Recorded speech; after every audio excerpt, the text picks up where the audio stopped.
never looked so nice.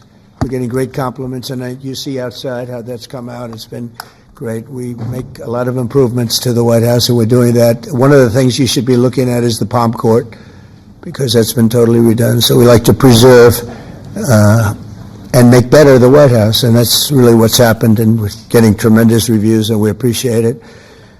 But we're here for a different reason. It's called Operation Summer Heat, which is an appropriate term in light of what we're doing. And early yesterday morning, I returned from the Middle East, where we celebrated a historic agreement to end years of suffering and conflict. Amazing. Every country came together. I mean, even the enemies came out and totally endorsed it. Everybody, I've never seen anything like it. Nobody's seen anything like it. And just as we are forging peace and stability abroad, we're also restoring peace and safety and stability at home. And you see that in Washington, D.C., maybe better than any place, because we got there, and within 12 days it was very good.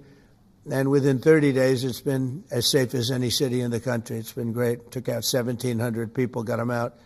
These are career criminals in many cases, and people that shouldn't have been allowed in by the Biden administration. Historically, the summer months have been a time when violent crime soar, as you know, but not under President Trump. Today, we're announcing the results of a sweeping law enforcement effort known as Operation Summer Heat. We were in many cities that people didn't know about. We kept it a little quiet, and it had a big impact, and you'll hear that in a second. But over the past few months, FBI offices in all 50 states made crushing violent crime a top enforcement priority. That's what they did, rounding up and arresting thousands of the most violent and dangerous criminals. And these are among the most dangerous and violent people in the world. They were allowed, in many cases, not in all cases, but in many cases they were allowed in by a very foolish, actually stupid, open border policy. Just anybody could have come in. They emptied out their jails, their prisons, their mental institutions. They emptied them into our country. And the people behind me have done an incredible job, because if we didn't have that administration, it would have been so much easier. They allowed millions of people in this country that shouldn't have been allowed, including over 11,000 murderers, half of whom murdered more than one person. And many of them are gone now, or they're put in prison, because we don't want to have them come back. So we literally put them in our prison, which we don't want to do. But we bring them back to their countries. Working with state and local partners, the FBI arrested over 8,000 violent criminals during the course of this period. In major cities like in New Orleans, Nashville, we saw a 250% increase in arrests. And we really went after the bad ones. These include 725 individuals wanted for violent crimes against children and murderers. These arrests are in addition to the work of our historic federal task forces that Make D.C. Safe Task Force has been unbelievable. I mean, the job they've done, it's incredible. And it's been so nice, because so many people, they're going out to dinner and they're having dinners. They didn't go out for 4 years. And now they're going out 3 times a week. Restaurants are opening. Restaurants are full. And usually that means a lot of good things. But restaurants that were closed are now opening up. And everybody's happy. Nobody's ever seen anything like it, actually. And everybody feels safe. You can have a child walk right through the middle of Washington, D.C., and nothing's going to happen. We were losing more than one person a week in Washington. They're being killed on an average of over one a week. The Make D.C. Safe Task Force has been incredible, and the Make Memphis Safe Task Force is having very similar results. It's much earlier, but we've been there for a week and a half, but I'm hearing the results are pretty incredible, and you'll hear about that. They're mobilizing more than 20 federal agencies for the largest law enforcement operation targeting violent criminals in American history. As a result of these efforts, violent crime declined nearly 20% nationwide compared to the same period last year, and it was the safest and most peaceful summer in 2 decades. And honestly, we haven't really even gotten going yet. If we didn't have to fight all of these radical left governors, we could have had Chicago taken care of, as an example. They had, in a short period of time, 4,000 murders in Chicago, and we have to listen to this man stand up and say that we're bad people. And the people of Chicago are walking around with MAGA hats. You have women, beautiful black women, walking around with MAGA hats, Please let the president in, and we don't care how he does it. They're not interested in National Guard or Army, Navy, bring them in, Marines, bring in the Marines. They just want the crime to stop, and more so because of the success that we had in D.C. I think if we didn't have that success, nobody would even believe it. So I want to congratulate all of the incredible law enforcement professionals joining us today, especially Attorney General Pam Bondi, who's terrific, Deputy Attorney General Todd Blanche, who is a fantastic legal talent. He really is. He's a great guy, too. And, of course, FBI Director Kash Patel. They have worked so hard on this and other things. Since the start of the administration, the FBI has arrested over 23,000 violent criminals, more than double the number arrested in the final year of the Biden disaster. The FBI has also destroyed or severely disrupted more than 170 organized criminal enterprises and gangs, 1,600 of the most violent gangs, and confiscated over 6,000 illegal firearms. And they've tracked down and arrested 4 fugitives on the most wanted list, 4 of the most wanted. Actually, 2 of them were the most wanted fugitives in the world. There's still much more work to be done, which is why the FBI continues to work alongside the Department of Justice, the Department of Homeland Security, and the Department of War to defend. And Pete Hegseth has been fantastic, by the way, on this too, on other things, but on this too, to defend law and order and combat violent crime, arrest illegal aliens, and make American cities the safest in the world. And when I campaigned, I talked about crime, but I never knew that we were going to get into it like we did. You know, I mean, I used to watch these cities with the murders. Chicago recently had one deal where they had 11 murders in one weekend, and they said, well, yeah, but it was a holiday weekend. They actually told me that was the reason, like it was okay because it was a holiday. It was Labor Day. These people are the worst. They really have to, they better, I tell you what, the people in Chicago and the people in places like that can be fixed. At some point, it gets to where you can't fix it anymore. It's too far gone. And we have some cities like that. But these are great cities that can be fixed. I'm going to be strongly recommending, at the request of government officials, which is always nice, that you start looking at San Francisco. I think we can make San Francisco. There's one of our great cities 10 years ago, 15 years ago, and now it's a mess. And we have great support in San Francisco, so I'd like to recommend that for inclusion, maybe in your next group. You'll get great support. Every American deserves to live in a community where they're not afraid of being mugged, murdered, robbed, raped, assaulted, or shot. And that's exactly what our administration is working to deliver. I didn't realize I was going to make this such a big factor in the administration. I didn't really campaign. I campaigned on crime, but I never thought we'd go into every city and take a really safe city that we've all been living with for years and make them safe. And now it's like a passion for me, and it's a passion for the people behind me. So I didn't get elected. I did get elected for crime, but I didn't get elected for what we're doing. This is many, many steps above. And I want to thank Stephen Miller, who's right back in the audience right there. I'd love to have him. I love watching him on television. I'd love to have him come up and explain his true feelings. But maybe not his truest feelings. That might be going a little bit too far. But, Stephen, thank you for doing an unbelievable job. And the people of this country love you, I'll tell you. And they love what you say about crime and stopping crime. So now I'd like to ask Director Patel to say a few words, and then Pam and Todd also. And I just want to congratulate them. This is an amazing thing. And we're just at the start. We're going to go into other cities that we're not talking about purposely. We're getting ready to go in. And when they go in, like Kash as an example told me that people didn't even know. 5 months ago, they went into Chicago, and they started doing a lot of work in Chicago. And we brought the numbers down a little bit. And but that really was just preparatory work for what we're going to do with the surge. We're going to have a surge of strong, good people, patriots, and they're going to go in, they straighten it all out. So a lot of these cities we're already working on, but we don't do it with a big flavor. But in a little while, you're going to see some numbers that you're not going to believe. And I think you'll probably start with Memphis, because I'm hearing the numbers are much quicker than we even thought possible. But again, D.C. it speaks for itself. Chicago is going to be okay. We're going to save Chicago.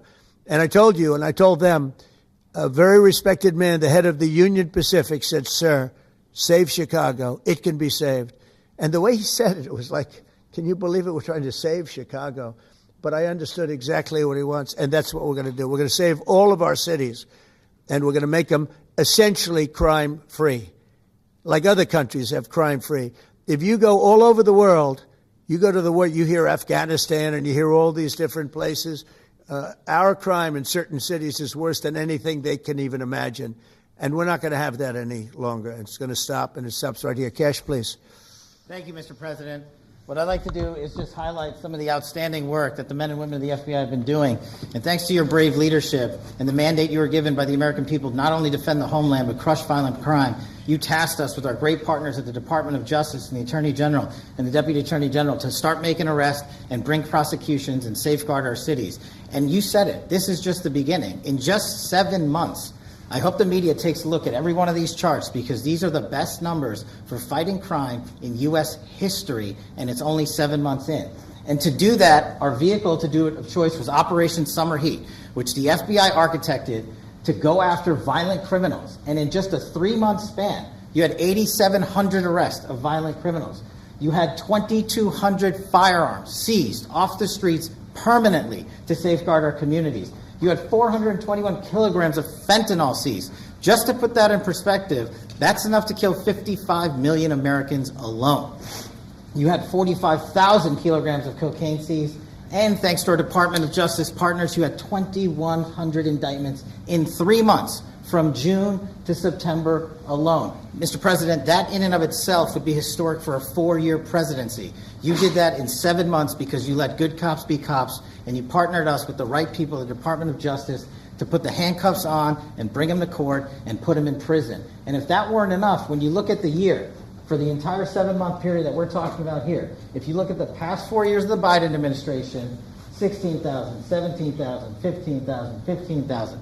That's the number of arrests year over year of violent felons in this country for the Biden administration. Mr. President, in 7 months, you have 28,600 arrests of violent felons in just 7 months alone, because of your leadership and the dedication of the men and women at the FBI who want to go out there and do the job they were prevented from doing because that department used to be weaponized and politicized. And this is what happens when you take out the fangs of weaponization. This number is historic by every metric. 28,000 people have been arrested, violent felons alone. And then when you go over there and look at some of these charts, if you don't mind, I'll just hop over here. Look at the metrics for not just violent crime, but the homeland. Mr. President, during your administration, the FBI has found and located 5,400 children. That is a 30% increase year to date over the last administration.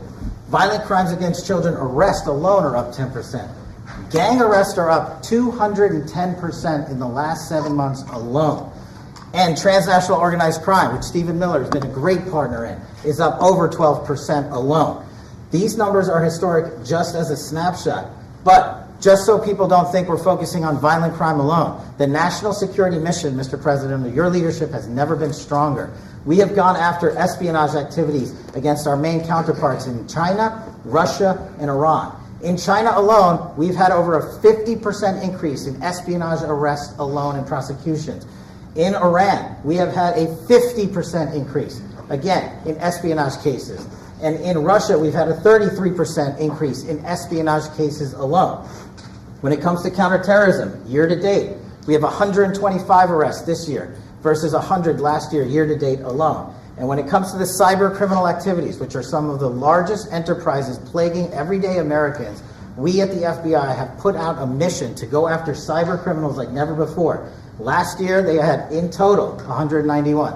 This year, you already have 252 arrests. 52 arrests of violent cyber criminals who are stealing from senior citizens, who are violating our children's rights and freedoms, and who are violating everyday Americans. These programs are record. And two of the things I'll finish with that I'm most proud of, Mr. President, this FBI. Fentanyl. As you know, it's a scourge that is killing our youth, 100,000 plus a year. To date, the FBI has seized 1,900 kilograms of fentanyl, That's enough lethal doses to kill 127 million Americans alone to date. And if that weren't enough, Mr. President, you said we have to go after the worst of the worst. And you empowered our Department of Justice, our Attorney General, Deputy Attorney General, and the Deputy Director at the FBI led the charge, not just on summer heat, but he also led the charge in the FBI's 10 most wanted fugitives. These people have been on the run for years. And in 7 months, you captured not one, not two, not three, but 4 of the FBI's most top 10 fugitives. 4. And just to put that in perspective, Mr. President, the Biden administration captured 4 in all of 4 years. You're on 7, and we're going to get to 10. We're going to get to 10 of 10. This includes a lady who murdered her 6-year-old handicapped child and fled to India. We got her in 2 months. This includes a narco trafficker. This includes a sex trafficker. This includes another first-degree murderer and gangbanger. These people were on the run because of the prior administration's reckless policies that destroyed our communities, and you came in and with a mandate said, go after the worst of the worst. This is just the beginning. This is what happens when you let good cops be good cops at the FBI. Mr. President, I just want to thank you for your incredible leadership, our brave partnership with prosecutors who know how to bring cases and make sure these arrests stick. And that's what the Attorney General and the Deputy Attorney General have led the charge across this country, because arrests without prosecutions are meaneatless. We are deterring criminals from doing this activity. We are preventing criminals from coming into America, and we are absolutely crushing violent crime like never before and defending this homeland, sir. And not to mention, I almost forgot this one, it took you, sir, 2 weeks to get the Abbey Gate bomber. Joe Biden had 4 years to look for him. You got him in 2 weeks, thanks to the interagency effort by the FBI and the CIA, went to Pakistan, and now 13 brave warriors who were senselessly murdered because of disastrous Afghanistan withdrawal. They have justice, their families have a peace of mind, and we're going to continue to find the others, Mr. President. On behalf of the FBI, sir, I just want to thank you. Thank you very much, Kash. Great job. Very good. Very impressive. Pam, would you like to say? President Trump, the men and women of law enforcement say 2 things to me repeatedly. First, you have taken the handcuffs off them and let them do their jobs, and you let cops be cops.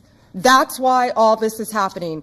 The director, the deputy director are working around the clock. All of these great men and women in the FBI, they have families at home, and they are working during a government shutdown right now. Many of them have small children. Many of them, I was talking to an agent this morning, many of them have babies at home, and they are working around the clock to not only keep our country, but our world safe. And that's what Operation Summer Heat did. Thank you, Director, and to the Deputy Director for everything you did on behalf of the Department of Justice, and you're going to continue to keep doing. And they set the stage for what we're doing in Memphis. You're going to hear a lot more about that, our joint task force next week, but they set the stage for Memphis. And last night alone in Memphis, there were almost 70 arrests, there were 12 guns seized, and there was a 70-year-old man arrested as a result of our operation in Memphis who raped a child under the age of 3. That one case makes everything we're doing worthwhile. So thank you all for being here on behalf of both of us. Thank you, President Trump. Thank you. Todd, you want to say something? Sure. Thank you, Mr. President. So this is a great day, and I think there's stats that the director talked about which are important, but I want to give 2 examples of what summer heat has done that actually will apply hopefully to everybody in this room. The first is for over 4 years during the last administration, there was a hotel in a town, the middle of a town in Alaska, that was being run as a drug den.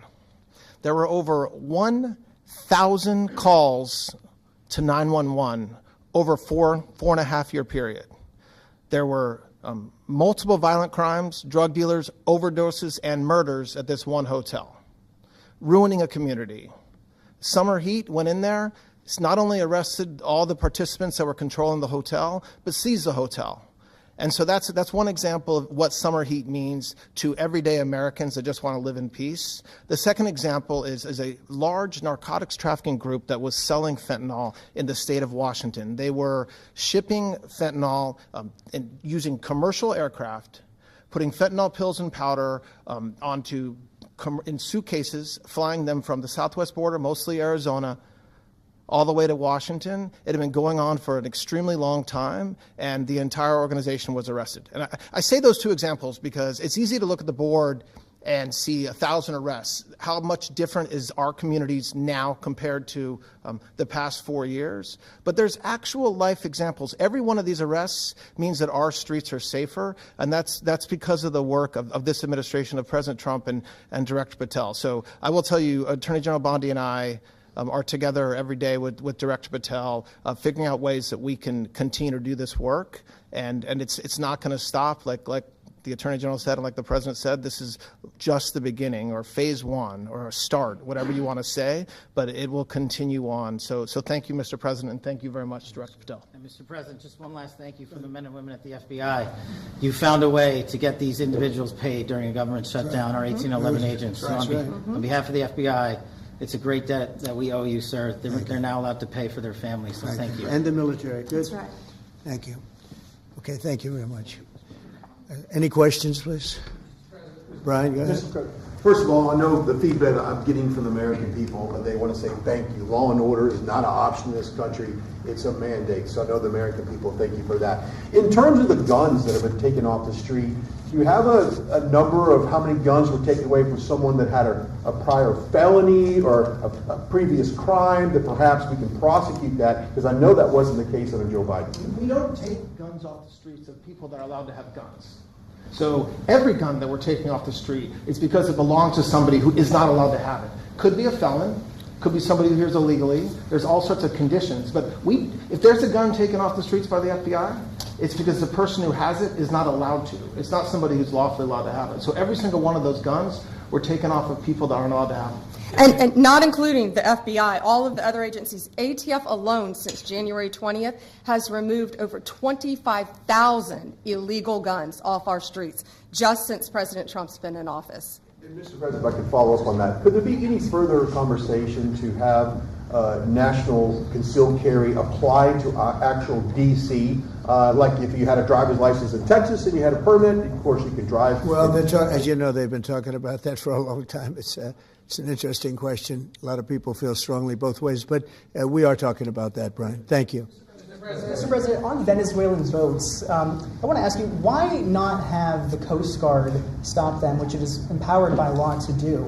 This way you can confirm who's on the boat and ensure that they're doing what you suspect. Because we've been doing that for 30 years, and it has been totally ineffective. They have faster boats.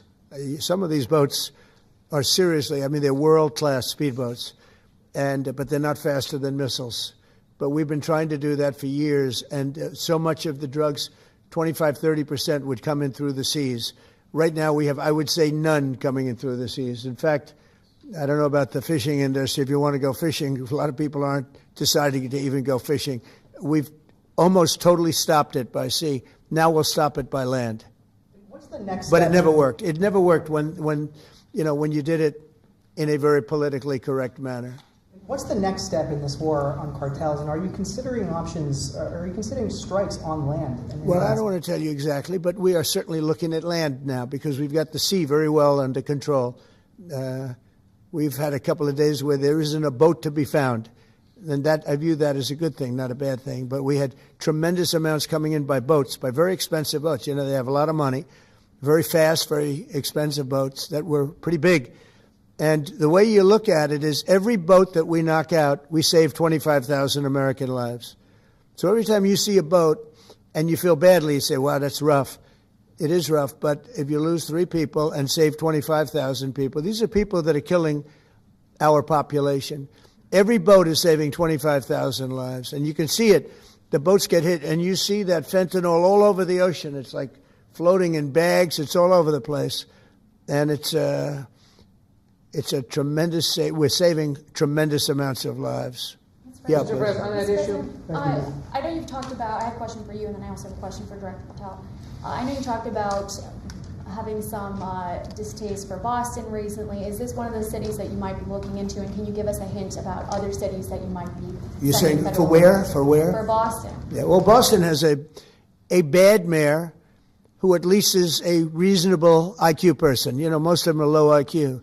But and they're so bad. What's going on in Chicago is just, you'd think the guy would say, hey, look, we have a problem, Mr. President. Could you come in and straighten it out? We could have that done in a month if we had their cooperation.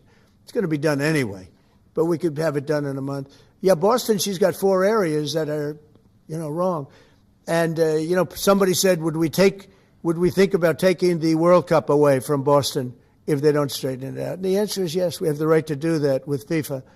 So if we think that LA is going to be bad, or we think that applies a little bit to the Olympics too, but we'll talk about FIFA first. FIFA is very hot. If we think there's any reason that, whether it's Boston or anywhere else, that they're not doing their job, we're going to take those World Cup games and move them someplace else. Thank you. And then Director Patel, there's been so many conspiracy theories swirling around about the assassination of Charlie Kirk. Do you have any updates for us, especially in light of all the online content that everyone's been talking about? The only thing we deal with at the FBI and the Department of Justice is facts. And we delivered at record speed a manhunt to capture Charlie Kirk's alleged assassin in 33 hours. And if you put that in perspective, Luigi Mangione with the Boston bomber, they took them 5 days and a police officer lost their life in their manhunt. We are running on absolutely every single lead. And the best thing we can do to honor my friend Charlie Kirk's life is to make sure that everyone involved is prosecuted to the full extent of the law. And that's what we're focused on, investigating the facts, not trading in conspiracy theories. Okay. Mr. President, thank you so much. Thank you. In light of China's export curbs on rare earths, do you view India as a reliable partner going forward? And are you planning to meet Prime Minister Modi in Malaysia? Are you open to talks in terms of trade? Sure. He's a friend of mine. We have a great relationship. He just said that 2 days ago, as you know. We have a great relationship. No, we were not happy with him buying oil from Russia, because that lets Russia continue on with this ridiculous war where they've lost 1.5 million people, by the way. Russia's lost 1.5 million people, soldiers mostly. This is a war that should have never started, but it's a war that Russia should have won in the first week, and they're going into the 4th year. And I want to see it stop. So I was not happy that India was buying oil. And he assured me today that they will not be buying oil from Russia. That's a big stop. Now I got to get China to do the same thing. That is relatively easy compared to what we just did over the last week in the Middle East. Middle East was 3,000 years, and we got it done. This is 3 years, and I think we'll get it done. I think that President Putin, I think he wants to get it done. We'll see. There's a great animosity between him and Zelensky. You probably have noticed, right? And I think it's hurting the process. Yeah, please. Mr. President, thank you. Curious, why did you authorize the CIA to go into Venezuela? And is there more information you can share about these strikes on the alleged Well, I can't drug do busts in that, the but Caribbean? I authorized for 2 reasons, really. Number one, they have emptied their prisons into the United States of America. They came in through the border. They came in because we had an open border policy. And as soon as I heard that, I said, a lot of these countries, they're not the only country, but they're the worst abuser. And they've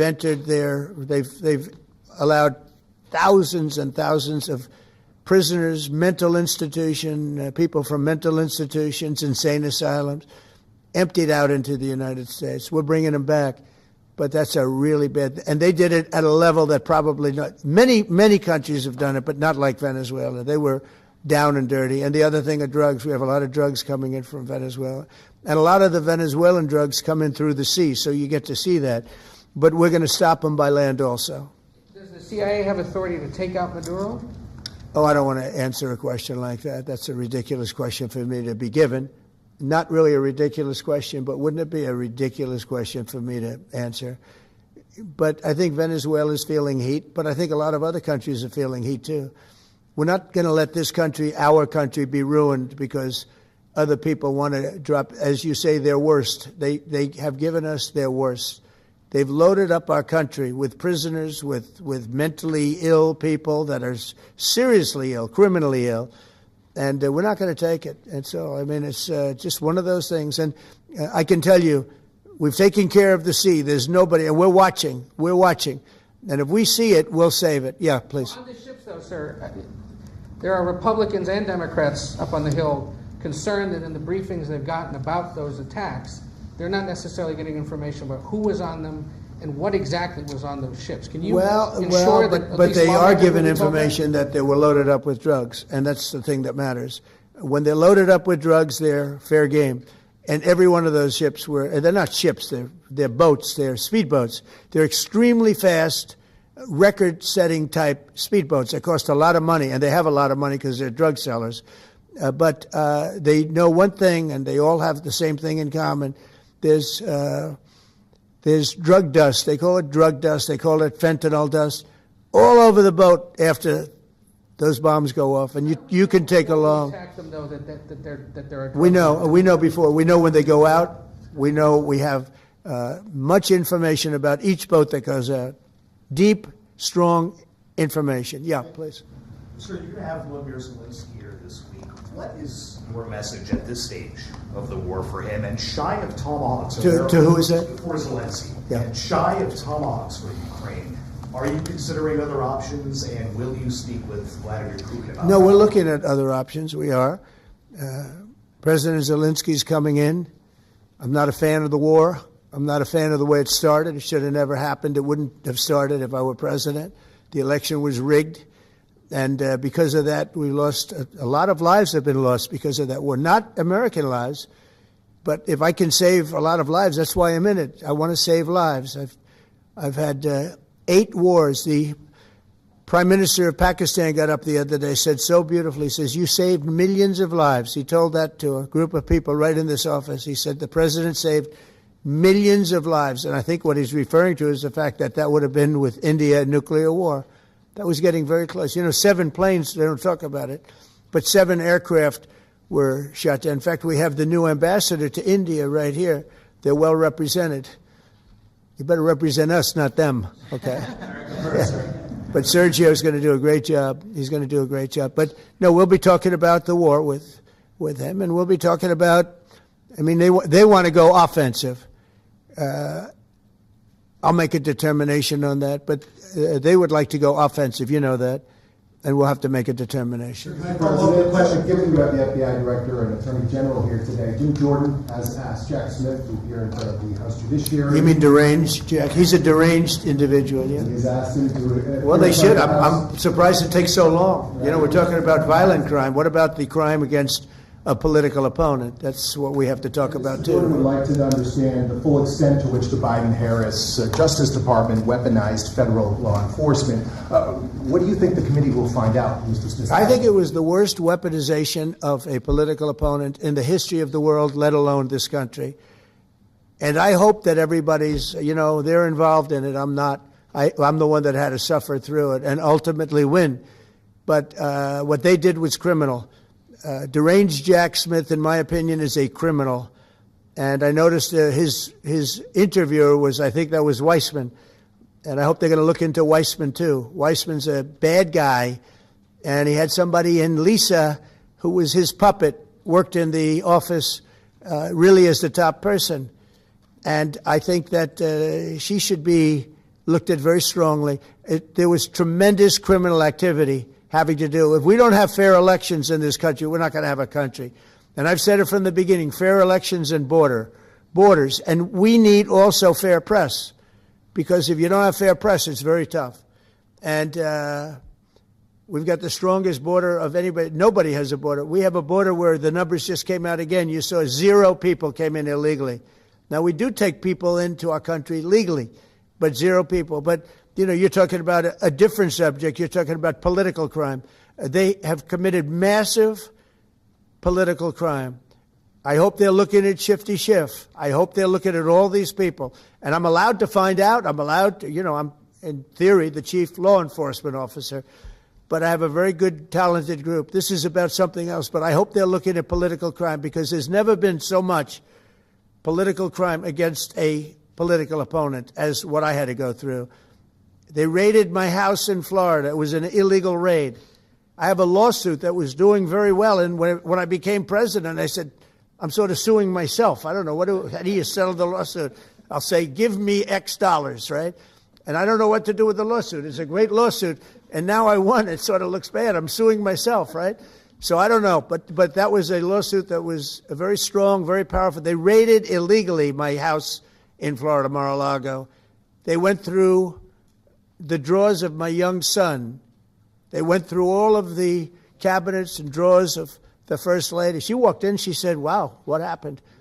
Because she's very meticulous, and this wasn't so meticulous. as she looked into the drawers and she saw everything a mess.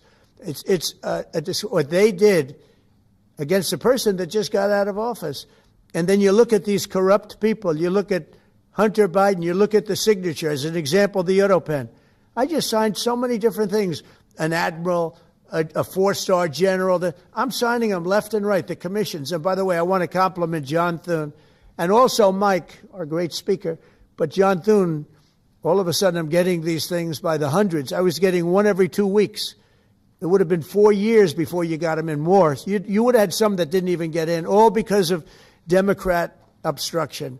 So John Thune did a great job. I must have signed 200 into the administration. We're just about caught up. It's amazing. And so compliments to John. He had to do some things that were very tough to do that he didn't want to do, but he was forced to do it by the Democrats. And as far as the shutdown's concerned, this is a Democrat Schumer shutdown. And he's trying to do it to get relevance back into the party because he's a loser. I've known him all his life. He's always been sort of a loser, but an intelligent one. But I think he's losing IQ points with time. I think that happens. I hope it hasn't happened with me. I know if it did, you guys will let me know about it very quickly. Question on violent crime, sir. Here in D.C., a judge has given the two teenagers that beat up ex-Doge staffer Big Balls probation. It's incredible. And no jail time. Is this justice? Jeanine Pirro is doing a fantastic job, and she is beside herself because you have these radical left judges that they beat the hell out of this guy. And there was many people against this one guy who was really trying to protect his girlfriend. He didn't want to hooded over the door but they really beat him up badly. That just happened, right? Yeah, wow, that's terrible. I think the judge should be ashamed of himself. That's a big problem. You know, they can do their job and then they go into a court and the people are protected by these, I don't know where they come from. Where do these people come from? Where do the judges come from? I want to compliment on behalf of Pam and Todd and all of us because, Kash, I think that Jeanine has done a fantastic job. And the case I heard was like flawless. It's a flawless case. They have them on tape. They have everything. And then a judge gives them a little probation. These are rough guys. And they're young. And if that happens, they're going to grow up. They're going to be real bad. They're going to cause a lot of problems. Yeah, please. Go ahead. Sergio Gore has just gotten back from India. What were the conversations like with Prime Minister Modi and the other? I think they were great. He reported to me that he's a great man, you know. Modi is a great man. That he loves Trump. Now, I don't know if the word love, I don't want you to take that any different. I don't want to destroy his political career, okay? But you have to understand, I've watched India for years. It's an incredible country. And every single year you'd have a new leader. I mean, some would be in there for a few months. And this was year after year after year. And my friend has been there now for a long time. And he's assured me there will be no oil purchased from Russia. I don't know, maybe that's a breaking story. Can I say that? Would you say? There will be no oil. He's not buying his oil from Russia. It's started. You know, you can't do it immediately. It's a little bit of a process. But the process is going to be over with soon. And all we want from President Putin is stop this. Stop killing Ukrainians and stop killing Russians because he's killing a lot of Russians. Again, it doesn't make him look good. It's a war that he should have won in 1 week, and he's now going into his 4th year. That does not make this big so-called war machine look good. But he could make a settlement. We're willing to settle. I thought we had a deal. The hatred of the two leaders is it's an obstacle. It's an obstacle. There's no question about it. But I thought we had a deal 2 months ago. Who would think I created peace in the Middle East and can't get the two guys to settle? But I think we'll get them. But if India doesn't buy oil, it makes it much easier. And they're not going to buy. They assured me they will. Within a short period of time, they will not be buying oil from Russia. And they'll go back to Russia after the war's over. Jennifer? On the shutdown, sir, are FBI officials being paid right now? Are all the FBI employees being paid, and are all the... Well, that's what I understand. I hope so. Thanks to your great work, Mr. President. The 1811 special agents at the FBI are going to receive their paychecks. Got a lot of people paid, actually. We got the people that we want paid, okay? And we want the FBI paid, we want the military paid. We got the people that we want paid. And I'll tell you, the Democrats, they don't talk about this.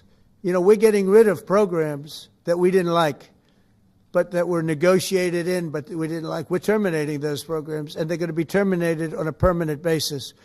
And it's thousands of people, and it's billions of dollars. We're getting rid of a lot of things that we never wanted because of the fact that they made this stupid move. And they don't want to talk about it. They have their day coming up. I hear very few people are going to be there, by the way. But they have their day coming up, and they want to have their day in the sun. But they should really make a deal. So what we're doing, they call him Darth Vader, but he's actually a very nice person, Russell Vogt. But Russell Vogt is really terminating tremendous numbers of Democrat projects. There's not only jobs, the project in Manhattan, the project in New York, it's billions and billions of dollars that Schumer has worked 20 years to get. It's terminated. Tell him it's terminated, Jennifer. All right. On Hamas, sir, what is your understanding of the pace of returning the deceased hostages? Are you pleased? Well, they're looking for them. Absolutely. They're looking. So we have the living hostages all back. They returned some more today. It's a gruesome process. I almost hate to talk about it. But they're digging. They're actually digging. There are areas where they're digging and they're finding a lot of bodies. Then they have to separate the bodies. You wouldn't believe this. And some of those bodies have been in there a long time. And some of them are under rubble. They have to remove rubble. But there are graves, and some are in tunnels that died in tunnels that are way down under the earth. And the tunnels are like 3 feet. Can you believe it? 3 feet high. They lived like this for a long period of time. It's a horrible atrocity. At the same time, we, meaning Israel, but I knew everything they were doing pretty much. I knew most of the things they were doing, but they've killed probably 70,000 of these people, Hamas. And I said, it's time now. So we'll see what happens. We'll also see what happens. Your next question is going to be the weapons. We want the weapons to be given up, sacrificed, and they've agreed to do it. Now they have to do it. And if they don't do it, we'll do it. We had the head of CENTCOM today suggest that Hamas needs to hurry up and disarm and follow your comprehensive plan. Yeah. That it was the head of CENTCOM saying that. Is that not a signal to Hamas, to the rest of the world, that at some point the U.S. military may more directly engage? We won't need the U.S. military. We won't need it. Because we're very much involved in it. If we weren't involved, there wouldn't be peace. If we didn't destroy the nuclear capability of Iran, that deal would have never happened for two reasons. The Arab nations would not have felt bold enough to do it because you have a very powerful, at that time, Iran. It's not powerful anymore between what Israel and us did, because, the attack was, if you look at it, we helped them very much. They will be the first to tell you, including shooting down thousands of drones that were coming into Israel. We shot them down. We were shooting them down like it was target practice, but we shot down thousands of drones and missiles also going into Israel. But between what we did to Iran that way with the, conventional, we will call it, and what see that beautiful plane, that B-2, I noticed it on the desk. I always thought it was beautiful, but I never understood it. Now I understand it. It took in hundreds of thousands of bombs in the form of two, but hundreds of thousands of pounds of bombs. And every single bomb hit perfectly. Then they sent Tomahawks in. They sent 30 Tomahawks on top of it. And that was totally, CNN said, well, maybe it wasn't as bad as Trump said, because I said obliterated. Obliterated is not a strong enough word, actually. And you saw the Atomic Energy Commission came out and said the word obliteration is very, very... Think of it. They came in under potential fire. They entered Iran airspace late at night, in the dark, no moon. The moon was low for a reason. What time we picked it. Couldn't see anything. And they hit every target, and they weren't hit. Nobody saw that plane. That plane is stealth. Nobody saw it. The problem with that is it may be stealth today, but tomorrow it won't be. And we just ordered about 20 brand new B-2 bombers. It's unbelievable as a weapon. I know Putin, when I was riding with him in Alaska, we passed a lot of them. And he said, that really did the trick. I said, yeah, it did. It's amazing. The flying wing. But you still see no reason for the U.S. military to get involved in Gaza? No, I don't see that. No, I think we're going to handle it very well. We'll be helping Israel. But we have other countries that are now. We signed, many countries signed, and many of those countries relatively are very strong military powers. And Hamas has no support. See, Hamas had the support of Iran, and now Iran says, don't get us involved. The last time they got them involved didn't work out too well. So they used to have the support of Iran. Today, they're trying to survive. When I heard the reports 2 weeks ago, Iran's looking to build a nuclear weapon, I said, don't worry about it. They got a lot of things they want to do before nuclear weapons. I said, the last thing they want to do is a nuclear weapon. It didn't work out. And if they did a nuclear weapon before they got even close, that site would be attacked and it would be wiped out. Yeah. Mr. President, you're meeting with President Xi in a few weeks. Yeah. If you can't come to an agreement or a deal at that meeting, are we in for a sustained trade war with China? Well, you're in one now. Look, we have 100% tariff. If we didn't have tariffs, we would be exposed as being a nothing. We would have no defense. They've used tariffs on us, but we've never had anybody sitting in that chair that felt the need to do it. And they've allowed us to be $37 trillion in debt, et cetera, et cetera. Tariffs are a very important tool for our defense, for our national security. If we don't have tariffs, we're not going to have national security. As an example, if you look at Pakistan and Iran, I told them I was in the midst of negotiating a trade deal with Iran, and Pakistan was going to be in line. And because of tariffs, they all want to negotiate much differently. We're making a good deal. And then I heard that they're shooting at each other. And I said during one of my conversations, are you guys going to go to war? 2 nuclear powers. We are thinking about, I said, here's the deal. You go to war, I'm going to put a 200% tariff. I'm going to stop you from doing any business in the United States. I said it to both of them. Within 24 hours, the war ended. That would have been a nuclear war. And again, the Prime Minister of Pakistan, who was here 2 weeks ago, said that man saved many millions of lives in front of a whole group of people because he thought it was going to be war. But when it came to war or having to pay massive tariffs, the tariffs overrode. That's why it's so important. Not only the money, we're taking in trillions of dollars, not only the money, the power to keep peace, the power to be used for good is enormous. But a lot of people didn't understand tariffs. It's also made us very rich.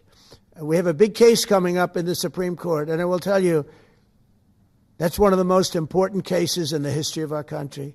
Because if we don't win that case, we will be a weakened, troubled, financial mess for many, many years to come. I don't even know if survivable is a good term. And if we do, we're going to be the most powerful economic country in the world. And all we're doing is using them as a defense against what took place for many years. China would charge us tariffs. It was incredible, but we weren't allowed to charge. And we're allowed to do whatever we want. We just had presidents that didn't want to do it for whatever reason.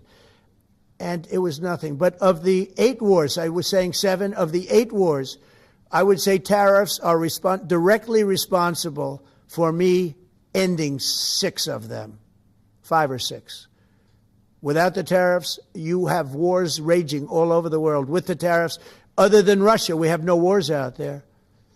And we've made a lot of good friends, too. Tariffs are so important to our national security.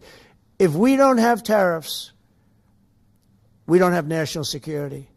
Our country would suffer a level that, because they're used so strongly on us. As an example, the European Union, they won't take our cars, they won't take our agriculture, they won't take anything, but they send their cars in, Mercedes, BMW, Volkswagen, by the millions.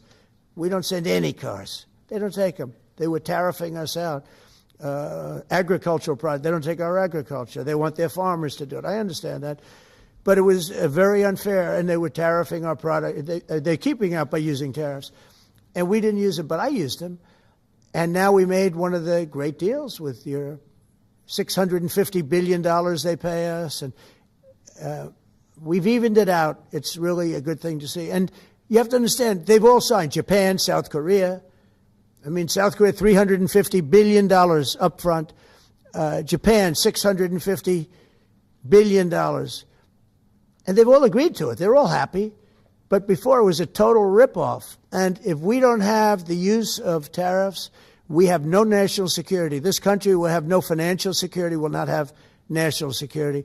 And the people that brought the lawsuit are people that are aligned with foreign nations that are now being treated fairly as opposed to just ripping us off and ripping us asunder. So, but if we are not allowed to use what other people use against us, there's no defense.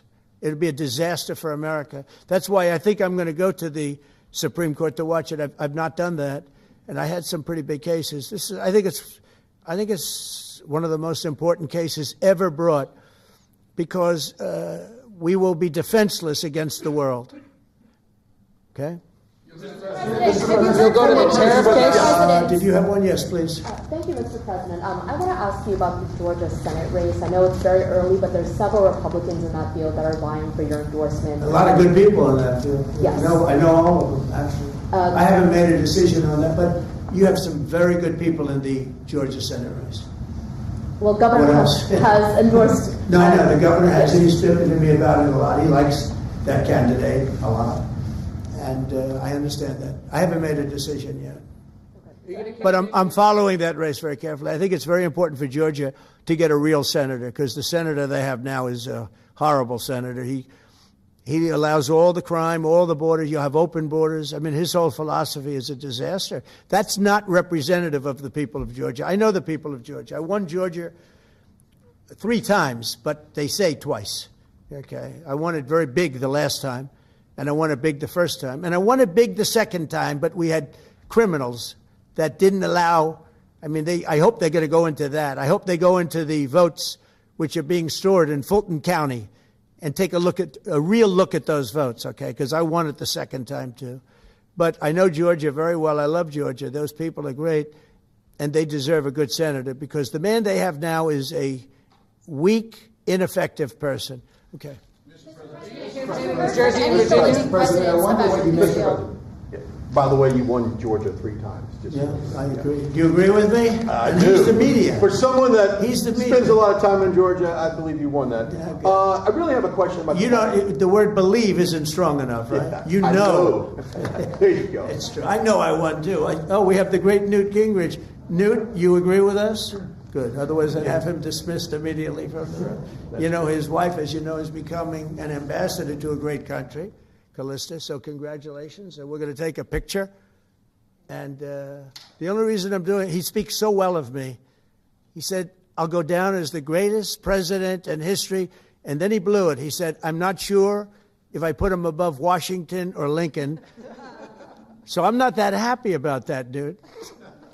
Question about the weaponization of the DOJ. The media often says your department is weaponizing the DOJ. Yeah, that's the opposite. It's the opposite. Todd, you represented President Trump and probably the greatest weaponization of the DOJ by Alvin Bragg. You know firsthand, if you can describe what you saw under the Biden administration and how they weaponized the DOJ. Well, I think it's hard to describe what happened those last 4 years against President Trump. Alvin Bragg, a local prosecutor, his office staffed by somebody from DOJ. Jack Smith, picked as a special counselor, staffs his entire office with DOJ prosecutors. And then there are countless things that happened, all in writing, most of them on the docket, that require no explanation except a complete abomination of the place that the Attorney General and I run now, and Director Patel. So when people talk about this department weaponizing, it's embarrassing. Because there's no scenario in which you can look at what we're doing, restoring justice, doing the right thing in every single case, and say that that's weaponization, and yet remain eerily silent about what happened for the past 3 years. You read these articles and giggle, because it cannot be true that people really think that what they did to him, not once, not twice, I'm still counting 3, 4 times, but we're the ones that are weaponizing. So this man is not weaponizing the Department of Justice. We're not weaponizing the Department of Justice. It's the opposite. And also, nobody questions what I'm saying because it's true, because we all lived the past 4 years. So listen. They never want to bring up the details. But I watch the fake news, and oh, he's weaponized. And he wants to send them to prison. He wants all this.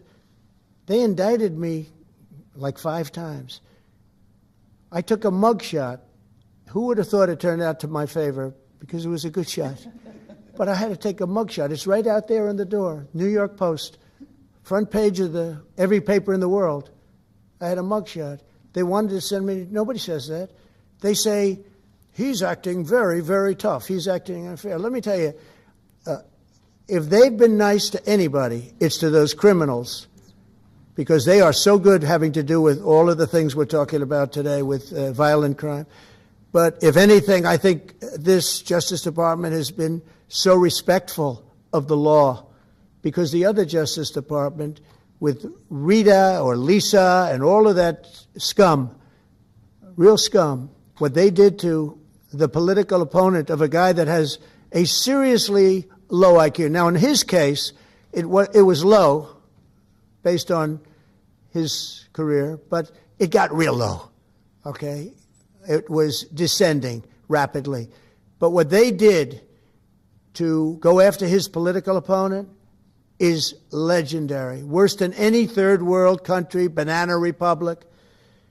And what we're doing is nothing. Are you kidding? Nothing. They write stories. Why aren't they doing this?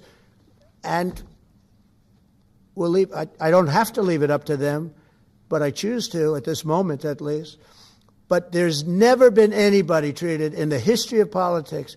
You know, they say the 2 worst treated presidents by the media, etc., was that man right there, the late, great Abraham Lincoln, and this guy right there, Andrew Jackson.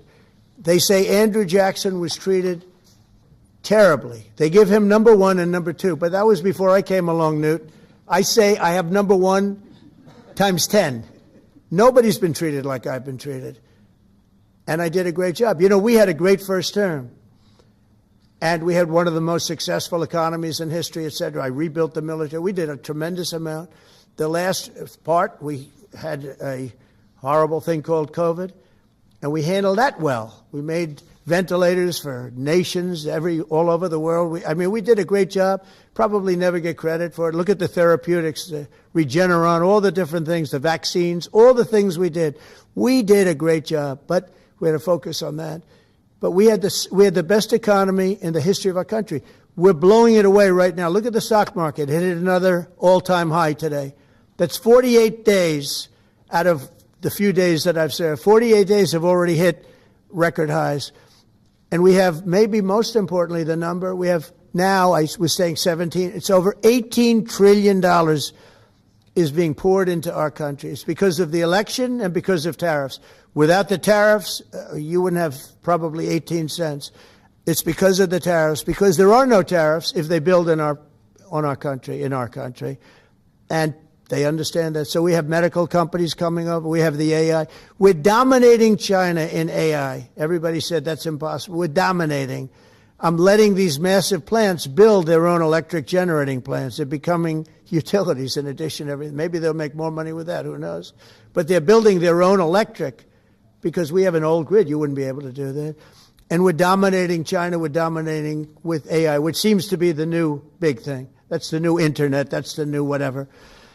So we're very happy with the job we're doing. I'm very happy with the job they're doing. But when you tell me about attacking a political opponent, there's never been, and I'm a legitimate opponent. I watch my son. He's got the #1 best-selling book now. My son Eric is a wonderful kid. That guy spent so much time with subpoenas. He got more subpoenas than anybody in the history of our country.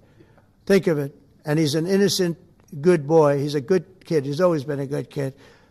All of my children are good. They went through hell. My children went through federal grand juries on a hoax. Think of it. You have Adam Schiff and Hillary Clinton and others make up a hoax and then wanting to so they know it's a hoax, and they go before the press, say Donald Trump Jr. will go to jail because of what he's done with Russia.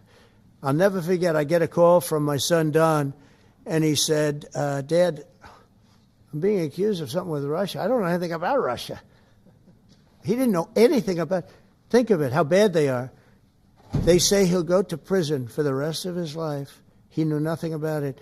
On a hoax, the Russian hoax, Russia hoax, on a story that they made up. And they made it up in order to explain why Hillary Clinton lost an election that she lost by pretty good numbers. The second one, actually the second one was even better, but the third one, this one was too big to rig. It was just too big to rig. They would have rigged. They tried to rig it. But think of it. They want to send my children to jail, but they were after Don in particular. I'll never forget Adam Shifty Schiff, a total crooked guy, lying in Congress, making up a phone conversation that I have with you, totally made up. Then when he heard it was taped, he wanted to disappear. And Nancy Pelosi went crazy because they wanted to impeach me based on the conversation that was made up. When they heard the tape, everybody, I won it unanimously in the Republican Party. I got every single vote, something that never happens, and I beat it. But think of it, they want to put my son in jail for something that they made up. So they know they made it up. And they say he will serve the rest of his life in prison. These are sick, bad people. And don't tell me about us going after them. If anything, we've been very, very soft. I wouldn't be that soft, I'll tell you that. Thank you very much, everybody. Let's talk. Thanks, guys. Thank you. Thank you very much. Thanks, guys. Let's go. Thank you, guys. Thank you, guys. Let's keep going. Thanks, guys. Take a look. Location. Thank you, guys. It's going to be a beautiful day. Thanks, guys. Let's go. Back up. Let's go. Thanks, guys. Keep going. Keep going. Okay, JJ, thank you, guys. Thank you. Give me 2 minutes.